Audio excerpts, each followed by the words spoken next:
Assalamualaikum warahmatullahi wabarakatuh. Selamat siang semuanya. Pada kesempatan kali ini kami akan mempresentasikan hasil diskusi kami yang berjudul Marine Biotoxin atau biotoksin laut. Nah, pada makul ini diampu oleh Bu Ratih Rizky Nirwana SSI MPD. Kemudian izinkan kami untuk memperkenalkan anggota kelompok kami, yaitu kelompok 6. Yang pertama ada Sinta Zulfa Ivani, NIM 18080760039. Kemudian ada Ida Batul Aniroh, NIM 18080760023. Dan yang terakhir ada Naftalina Askanur, NIM 18080760048. Untuk pokok pembahasan dari diskusi kali ini, yang pertama ada pengertian biotoksin laut, kemudian ada jenis-jenis biotoksin laut, kemudian ada contoh biota laut yang mengandung biotoksin, dan yang terakhir ada pencegahan dan penanganan biotoksin laut. Selamat menyimak. Nah, untuk pokok bahasan yang pertama yaitu pengertian biotoksin laut akan dijelaskan setelah ini. Kemudian adalah pengenalan marine biotoksin atau biotoksin laut. Nah, biotoksin ini adalah racun yang terdapat pada biota laut atau makhluk hidup. Biotoksin yang terdapat pada biota laut ini tuh dikenal sebagai biotoksin laut atau marine biotoksin. Biotoksin sendiri dapat menyebabkan sejumlah penyakit bawaan pangan yang berasal dari produk perikanan. Nah, contoh produk perikanan yang berperan sebagai pembawa biotoksin adalah kekerangan dan ikan, yang mana itu menjadi sumber pangan penting bagi manusia. Nah, tetapi sejatinya organisme yang menjadi sumber dan memproduksi sebagian besar biotoksin adalah spesies alga laut mikro tertentu, kecuali tetrodotoxin atau racun yang dihasilkan oleh ikan buntal. Sebenarnya itu alga mikro dari lautan di laut ini tuh adalah pakan yang penting bagi kekerangan, larva krustasea, dan ikan ekonomis penting lainnya. Dari 5.000 spesies alga mikro, sekitar 300 spesies mampu berkembang dan jumlah besar atau blooming, sehingga dapat merubah warna permukaan laut yang disebut red tide atau pasang merah. Kemudian yang kedua ada jenis-jenis biotoksin laut. Jenis-jenis biotoksin laut yang berbahaya bagi manusia, yang pertama ada paralytic surface poisoning atau disingkat dengan PSP. Paralytic surface poisoning dapat merusak sistem pernafasan. Senyawa toksik utama dari paralytic surface poison adalah saksitoksin, yang mana dia itu bersifat neurotoksin. Nah, keracunan toksin ini dikenal dengan istilah paralytic surface poisoning. Keracunan ini tuh disebabkan karena mengonsumsi kerang-kerangan yang memakan dinoflagellata beracun. Dinoflagellata adalah agen saksitoksin di mana zat terkonsentrasi di dalamnya. Kemudian kerang-kerangan ini menjadi beracun di saat dinoflagellata itu sedang melimpah karena laut sedang pasang merah atau red tide. Dan jenis biotoksin laut yang berbahaya bagi manusia yang kedua ada amnesic surface poisoning atau ASP. Amnesic surface poison dapat menyerang sistem saraf. Nah, komponen utama dari amnesic surface poison adalah domoic acid. Domoic acid ini merupakan asam amino neurotosik di mana keracunannya dikenal dengan istilah amnesic surface poison. Keracunan ini tuh diakibatkan karena mengonsumsi remis atau mussel. Toksin ini diproduksi oleh alga laut Cnidaria pungens, di mana melalui rantai makanan mengakibatkan remis mengandung racun tersebut. Domoic acid itu mengikat reseptor glutamat di otak sehingga mengakibatkan rangsangan yang terus-menerus pada sel saraf dan akhirnya terbentuk luka. Korban yang keracun itu akan mengalami sakit kepala, hilang keseimbangan, menurunnya sistem saraf pusat, termasuk hilangnya ingatan dan terlihat bingung, dan gejala sakit perut seperti umumnya keracunan makanan. Nah, telah dilaporkan toksin tersebut juga dapat mengakibatkan kematian.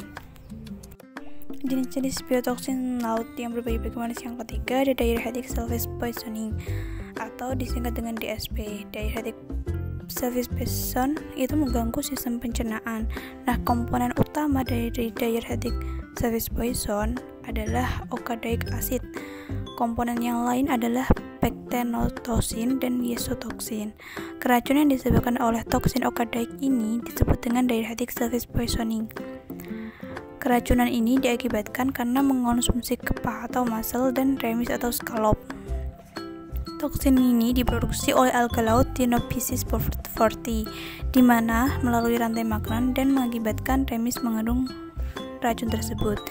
Senyawa dari kelas okadaic acid ini tuh mempunyai efek sebagai promotor tumor. Gejala utama keracunan DSP adalah diare akut, di mana serangannya tuh lebih cepat dibandingkan dengan keracunan makanan akibat bakteri. Selain itu ada terjadi muntah, mual, sakit perut, kram, dan kedinginan. Hingga saat ini, informasi ataupun penelitian yang berkaitan dengan cara penanganan dan pengolahan yang mampu mencegah berbahaya racun toksin tersebut itu belum banyak diperoleh.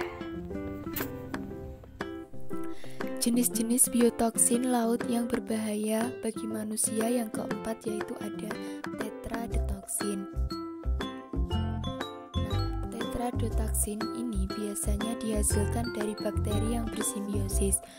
Tetradotoksin adalah toksin yang ditemukan pada beberapa spesies ikan buntal atau puffer, atau nama latinnya yaitu Fugu sp.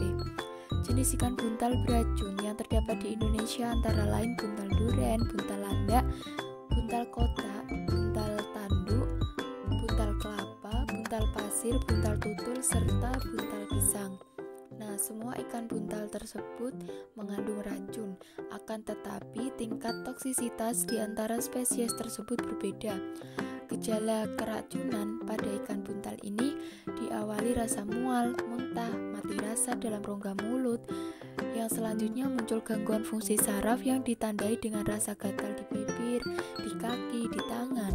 Nah, kemudian gejala selanjutnya terjadi kelumpuhan dan kematian akibat sulit bernafas dan serangan jantung. Ada pula gejala tersebut timbul selama 10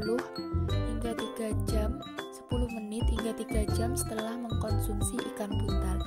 Nah, pada slide PPT ini ditampilkan ikan buntal, salah satu jenis ikan buntal yaitu ikan buntal yang berjenis landak. Biota laut yang selanjutnya yaitu ada Ciguatera. Kemungkinan yang paling membahayakan dari bentuk racun pada ikan adalah Ciguatera fish poisoning atau ciguatoxic. Racun jenis ini adalah racun yang bisa berada pada semua ikan, akan tetapi mencapai konsentrasi yang paling tinggi pada ikan pemakan segala yang merupakan struktur rantai makanan tertinggi. Racun Ciguatera ini tidak mengakibatkan apa-apa pada ikan itu sendiri, akan tetapi dapat menyebabkan sakit luar biasa atau bahkan kematian pada manusia atau hewan lainnya. Racun ini diproduksi oleh Dinoflagelata yang berukuran kecil, di mana yang dimakan Gamberdicus toxicus yang hidupnya berkoloni pada permukaan batu, dermaga, bangkai kapal, ataupun pada alga. Nah, di sini ditampilkan ikan, contoh dari salah satu ikan yang mengandung racun Ciguatera. Dapat dilihat ya. Toksin ini tidak dapat hilang karena dimasak. Dagingnya tidak berubah rasa dan tidak mempengaruhi kualitas ikan. Dan racun Ciguatera ini dapat ditularkan kepada manusia melalui mengkonsumsi ikan-ikan tersebut, ikan yang mengandung racun Ciguatera.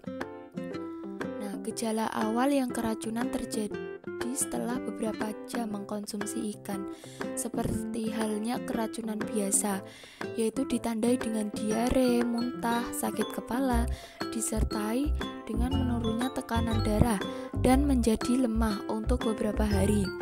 Gejala gatal yang terus-menerus juga bisa terjadi. Beberapa orang yang sensitif terhadap racun mungkin mengalami gangguan lebih serius. Gejala ini dapat berlangsung selama 2 hingga 3 bulan. Nah, di sini ada beberapa contoh ikan yang mengandung ciguatoxic.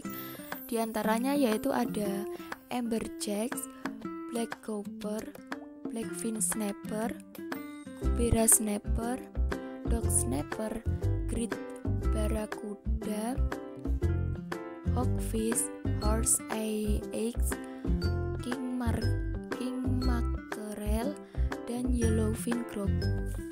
Kemudian yang keenam yaitu ada neurotoxic shellfish poisoning atau NSP. Komponen utama dari neurotoxic shellfish poisoning adalah brivitoxin. Nah, keracunan yang disebabkan oleh toksin brivitoxin disebut yaitu neurotoxic shellfish poisoning. Keracunan ini diakibatkan adanya mengkonsumsi kerang-kerangan dan tiram. Toksin ini diproduksi oleh alga laut, petik discus brevis, di mana melalui rantai makanan yang mengakibatkan kerang dan tiram mengandung racun tersebut.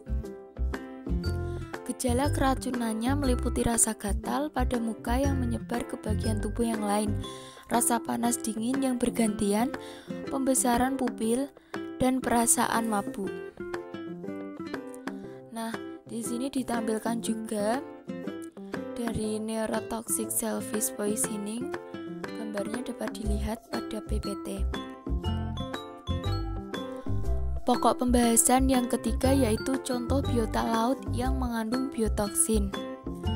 Nah, contoh biota laut yang mengandung biotoksin ini yang pertama yaitu ada ubur-ubur kotak atau Chironex fleckeri. Nah, ubur-ubur jenis ini merupakan yang paling mematikan di dunia. Racun ini terdapat pada tentakelnya yang memiliki sekitar 500.000 harpun sindasites yang berbentuk jarum dengan menyuntikkan bisa ke korban. Jika tersengat, racun akan menyerang jantung, sistem syaraf, dan sel-sel kulit. Dan parahnya lagi, bisa bug jellyfish sangat menyakitkan sehingga orang yang terkena akan mengalami shock, serangan jantung atau tewas tenggelam sebelum mampu keluar dari air. Mereka yang berhasil selamat dari serangan ubur-ubur kotak akan mengalami kesakitan beberapa pekan setelah bersentuhan dengannya. Padahal manusia tidak memiliki peluang untuk selamat jika racunnya sudah menyebar ke pembuluh darah. Nah, gambar dari ubur-ubur kotak ini dapat dilihat pada slide PPT ya. Kemudian yang kedua yaitu ada ikan pari. Racun pada ikan pari ini tidak berakibat fatal, namun sangat menyakitkan. Racun ini tersusun dari enzim pentanukleotidase, fosfodiesterase, dan serotonin. Serotonin menyebabkan luka parah pada otot polos. Komponen inilah yang mengakibatkan racun ikan pari sangat menyakitkan. Enzimnya mengakibatkan kematian pada sel dan jaringan. Apabila racun masuk ke daerah pergelangan kaki, maka akan dapat diatasi. Pemberian panas akan merusak racun ini dan membatasi jumlah kerusakan yang disebabkan oleh racun. Apabila tidak tertangani dengan segera dan benar memungkinkan dilakukannya amputasi. Namun, jika racun masuk pada rongga dada atau perut, maka mengakibatkan kematian jaringan dan akan berakibat fatal karena organ utama terletak pada daerah rongga dada atau perut. Nah, bagian yang paling merusak dari mekanisme serangan ikan pari yaitu terletak pada tikaman durinya. Yang ketiga yaitu ada Exoesaria agallosa, yang mana biota ini merupakan salah satu jenis tumbuhan bakau yang getahnya banyak mengandung tanin, di mana biota ini dapat menyebabkan kebutaan sementara apabila getah yang mengandung tanin tersebut terkena bagian mata. Baik, masuk contoh biota laut yang mengandung biotoksin nomor 4, yaitu karang laut. Nah, karang laut ini memang biasa cenderung terpapar oleh toksik ya. Nah, karang laut ini biasanya mengandung paralytic shellfish poisoning atau yang biasa disingkat PSP saxitoxins dan amnestic shellfish poisoning atau ASP domoic acid. Racun-racun tersebut biasanya berada di lapisan viscera dan lain-lain, di mana kita bisa melihat level yang lebih besar daripada 1000 mikrogram. Nah, pada sebagian besar spesies, otot aduktor jarang mengakumulasikan tingkat yang akan menyebabkan kematian. Nah, yang kelima adalah fitoplankton. Fitoplankton juga cenderung mengandung toksin. Nah, beberapa jenis dari fitoplankton yang beracun. Contohnya itu adalah Chatonella antiqua, Chrysochromutina polyepsis, Gymnodinium breve, red tide dapat menyebabkan keracunan, bahkan kematian manusia dan kerusakan industri budidaya ikan dan terumbu karang. Pada Chatonella antiqua dan Heterosigma centerae, biotoksin disekresi dalam bentuk oksigen radikal seperti superoksida, hidrogen peroksida, dan hidroksida radikal. Nah, biotoksin ini dapat mengoksidasi jaringan dan sel-sel insang yang menyebabkan ikan mengalami gangguan osmoregulasi, yang kemudian menimbulkan hipoksia atau konsentrasi oksigen rendah dalam jaringan tubuh ikan dan diakhiri dengan kematian ikan. Adapun beberapa ikan dan kerang yang dapat mengakumulasi biotoksin ini dalam jaringan tubuh mereka tanpa suatu efek negatif. Dan jika ikan atau kerang yang sudah terkontaminasi tersebut dikonsumsi oleh manusia, maka dapat menyebabkan keracunan atau kematian manusia. Selanjutnya adalah Virodinium bahemens var compressum, merupakan jenis dinoflagellata beracun yang pada saat terjadi blooming akan menghasilkan racun saat berfotosintesis. Nah, ketika terjadi blooming ini, Virodinium spesies ini akan memproduksi toksin yang disebut paralytic shellfish poisoning atau PSP dengan konsentrasi yang lebih tinggi. Nah, melalui proses rantai makanan, toksin tersebut akan berpindah dan terakumulasi pada zooplankton dan kerang-kerangan yang memakannya. Kemudian, zooplankton akan dimakan oleh ikan sehingga menyebabkan ikan mati. Demikian pula halnya dengan kerang-kerangan yang dimakan oleh hewan lain ataupun manusia. Maka hewan dan manusia tersebut akan keracunan bahkan menyebabkan kematian. Nah, berikut ini adalah jenis-jenis toksin yang dihasilkan oleh beberapa mikroalga beracun lainnya, yaitu ada neurotoxic shellfish poisoning atau NSP, kemudian ada Chiguatara fishhook poisoning atau CVP, dan amnestic shellfish poisoning atau ASP, dan yang terakhir adalah diuretic shellfish poisoning atau DSP. Nah, lalu bagaimana sih pencegahan dan penanganan dari biotoksin laut? Nah, yang pertama adalah melakukan kontrol, karena bisa diketahui bahwa biotoksin laut ini memang sangatlah sulit untuk dikontrol dan penyakit yang ditimbulkan pun sepenuhnya tidak dapat dicegah. Karena seluruh racunnya adalah non-protein alami dan sangat stabil atau tahan panas, sehingga pemasakan, pengasapan, pengeringan, pengasinan tidak dapat menghancurkannya. Dan dari penampilan daging ikan atau kerang, kita tidak dapat mengenali apakah itu beracun atau tidak. Nah, lalu bagaimana upayanya? Nah, yang utama itu adalah kita bisa memeriksa atau menganalisis dengan cara mengambil sampel dari daerah penangkapan ikan dan habitat kerang. Kemudian kita analisis untuk mengetahui adanya racun. Nah, biasanya uji sampel ini dilakukan kepada mamalia tikus, karena tikus ini memiliki struktur tubuh yang hampir mirip dengan manusia. Nah, jika tingkat tinggi racun ditemukan, maka penangkapan komersial harus segera dihentikan, mengingat kandungannya memang sangat berbahaya bagi manusia. Nah, karena memang sulit untuk mengontrol spesies yang beracun, maka ada beberapa cara untuk mencegahnya. Misalnya ketika keracunan tetrodotoksin dari ikan buntal, maka satu-satunya cara adalah dengan tidak mengkonsumsi spesies dari ikan buntal apapun, mengingat karena belum ada obat penawar untuk keracunan ikan buntal. Nah, untuk keracunan apapun dari biotoksin laut, memang korban harus segera mendapatkan penanganan medis.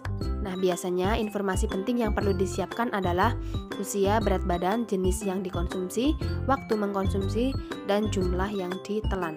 Nah, kemungkinan bentuk penanganan di ruang darurat untuk keracunan kekerangan adalah dengan memberikan obat untuk menghentikan muntah, karena memang bisa diprediksi bahwa manusia yang mengalami keracunan akan mengalami muntah. Kemudian ada cairan infus untuk menggantikan cairan yang hilang karena muntah dan diare.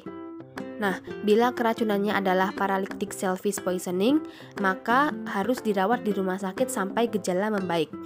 Kemudian untuk keracunan ciguatera berupa pemberian obat untuk menghentikan muntah, cairan infus dan obat untuk mengurangi gejala-gejala neurologis. Kemudian yang terakhir adalah untuk keracunan tetrodotoxin, maka penanganannya berupa pencucian perut, pemberian karbon aktif seperti norit, cairan infus, memberikan cairan infus, dan bantuan oksigen untuk pernafasan.